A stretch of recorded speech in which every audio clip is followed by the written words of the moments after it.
Zee Marathi, चर्चाही होणारच. खोची तालुका कुंभोज येथील श्री भैरवनाथ मंदिरात परंपरेनुसार विठ्ठल रुक्मिणी विवाह सोहळा मोठ्या भक्तिभावाने आणि उत्साहात पार पडला. या धार्मिक सोहळ्यास कुंभोज जिल्हा परिषद जनस्वराज्य पक्षाच्या उमेदवार सौ शीतल प्रवीण यादव यांनी उपस्थित राहून दर्शन घेतले आणि भाविकांशी संवाद साधला. यावेळी मंदिर परिसर भक्तांनी फुलून गेला होता. भजन कीर्तन आणि पारंपरिक विधींमुळे संपूर्ण परिसर भक्तिमय वातावरणाने भारावून गेला होता. विठ्ठल रुक्मिणी विवाहानिमित्त भाविकांसाठी महाप्रसादाचे आयोजन करण्यात आले होते.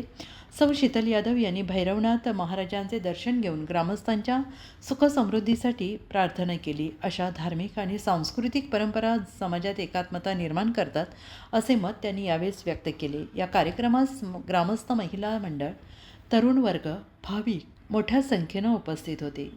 कार्यक्रम यशस्वीतेसाठी मंदिर समिती आणि स्थानिक नागरिकांनी विशेष परिश्रम घेतले. कुंभोज प्रतिनिधी विनोद शिंगे यांच्यासह कॅमेरामॅन अतुल कसवेकर, भेंडवडे.